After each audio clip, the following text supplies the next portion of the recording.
Hi everyone, welcome to my channel. I'm Chrissy and it is another day. Today I wanted to talk about a subject that's really hard to talk about. And it's something that I see a large need to talk about. And I promise I'm going to do a nerdy video towards the end of the week. But today I really wanted to talk about this because I opened up YouTube today with the intent of turning on music and being able to go about my day, have a really awesome day. And I'm kind of just scrolling through my subscribers and stuff and my whole new newsfeed thing, and I'm seeing 7 or 8 videos for eating disorders. And coming from somebody who regularly eats less than 1,000 calories a day, this is a very hard topic for me to talk about. So, we're gonna today. There are so many types of eating disorders, and there are ones that they don't have a proper diagnosis of because they don't fit into the standard categories. The two main ones that we hear about all the time, I swear I hear it at least twice a week: anorexia and bulimia.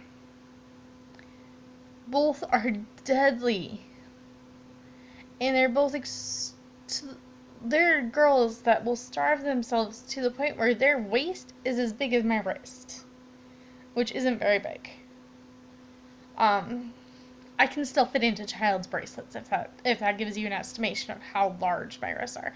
The little plastic ones that you get with the Disney princesses things, I can still fit my hand through those. Now me, the reason that this is such a hard topic to talk about for me is I struggle with an eating disorder. I'm not sure what the proper term of it is. I don't care to find out because I am trying to take care of it on my own. I'm not in therapy for it, and I refuse to go to therapy for it because, in my experience, therapy isn't the best thing for me. In fact, it usually does me more harm than good. I have spurts where I don't eat for 2-3 days and then I overeat. Vice versa, I have spurts where I overeat for a week and then I won't eat for several days in a row, or I'll eat so little that it's hard to even stay awake. My way of getting better is I bought myself this bento box for lunch. In the large compartments, I put either a sandwich in it with tuna or summer sausage or whatever I happen to have on hand, or I make ramen noodles. I put fresh vegetables in there because personally I don't like a lot of the vegetables they have in there. So I cut up fresh vegetables and peppers, onions, tomatoes, stuff like that, and I put them in there. I'll put a chicken breast in there. I'll put in half of a hard-boiled egg in there, or if I have time to cut up the whole egg, I'll put the whole egg in there. And then in the smaller compartments, I have 2 smaller compartments. One is always veggies of some sort, and the other is usually fruit or jello or something along that lines. I try to stick to as healthy as possible because I know that if I eat nothing but sweets, I'm gonna get sick. A really bad example of me getting sick from my eating disorder. I hadn't really ate much at all on Saturday, and I'd kind of been munching on sunflower seeds throughout the day. I'd had Pop-Tarts for breakfast with my 5-year-old, and I try really hard to eat around him because I don't want him to develop an eating disorder from seeing my disorder. So I ate Pop-Tarts with him for breakfast, and then he had leftover pizza or something like that for lunch. I can't remember. I'm pretty sure it was leftover something. Anyway, he had leftovers. I wasn't really hungry come noon. I knew we were going to go out that evening, and I knew we were going to have a big meal for supper. So I just kind of munched on sunflower seeds. I like to munch. Um, it's a habit of having something in my mouth and knowing that seeds are high protein and I don't get the overly salted stuff. Um, I don't see a whole lot of harm in it. But I ate 3-4 handfuls, closed fist handfuls for me, and about 3 or 4 small pieces of candy, like the bite-sized pieces. And then we went out about 4 o'clock for dinner, and we ate at a Chinese restaurant, a buffet. I like Chinese buffets. I've always liked Chinese buffets. So we went out to eat.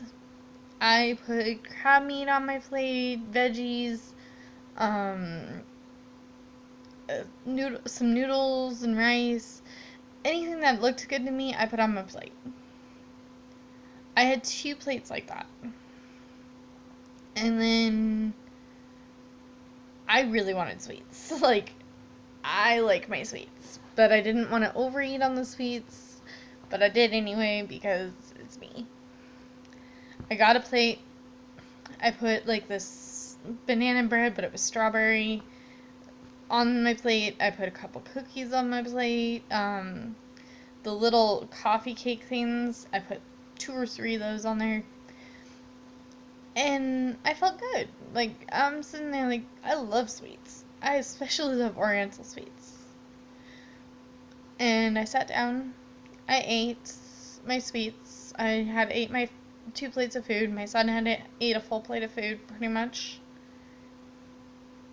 And then we went to an otaku cafe, which is like a card shop / anime shop type thing.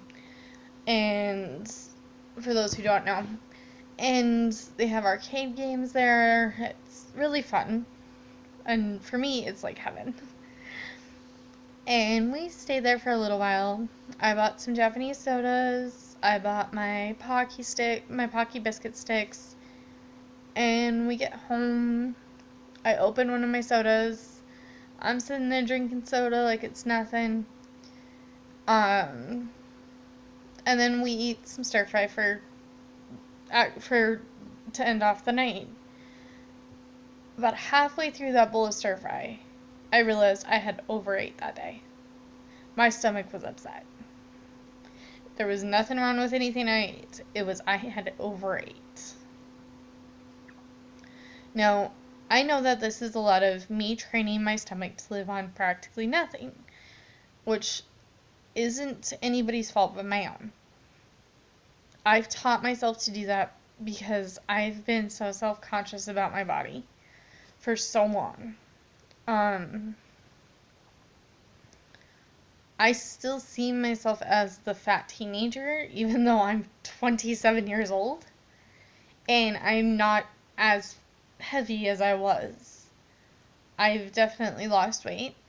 I'm definitely more confident in my ability to get through a day without eating because I've done it. Is it healthy to do that? Hell no. It's terrible for me to do that, and I really need to stop doing it. But as I said, these are serious things, and they aren't discussed enough as a regular thing. Now, I see young girls that are, maybe 11, 12 years old that are saying they're on a diet, and these girls are so small that they maybe weigh 65, 70 pounds, soaking wet. And I'm sitting there thinking, who would let their daughter do that? Who would let their daughter start calorie counting at 11, 12 years old? Who would let their daughter willingly starve themselves. I don't expect my son to starve himself. It if he starts looking a little chunky, I'm like, maybe we should watch what we eat and and make some healthier choices. Not living off of fast food, junk food stuff. I encourage a lot of fruits and vegetables. I discourage going to McDonald's or out to eat. I I think going out to eat is nasty. Every great once in a while, I'll get the urge to go to a Chinese buffet or something. But I can't stand going out to eat all the time. I would rather see my son learn how to make a sandwich at home than go out to eat. That's me, though. Because I know if he makes that sandwich at home, he can learn to eat it with carrots and celery, with tiny bit of ranch, and be content with that. But that's me. I'm also the same person that's prone to putting cauliflower and broccoli in mac and cheese and saying, eat it because it's got vegetables. I'm not saying, cook the veggies all the way through because that destroys their nutritional value. But giving them some nutrients besides fast food. But I'm watching these girls and they're tiny. And they're saying they're fat. And I'm like, no. I'm weighing a good 200 pounds, and some of it is muscle, some of it is fat, and I can say I'm fat because I can actually pinch several inches, and I can do that on multiple parts of my body. Just as an example, this is my arm. I can pinch a good half an inch there. I can say that I'm a little overweight. These girls have no loose skin, no muscle mass, no actual weight to them. And they're calling themselves fat. Do I blame the girls? No. Well, kinda. But not to the point where some people do. And where a lot of therapists will. I blame society. Society, from the time a child is born until the time the child is an adult, they are defined by what they do, what they say, what they eat, how they look. And I'm not okay with that.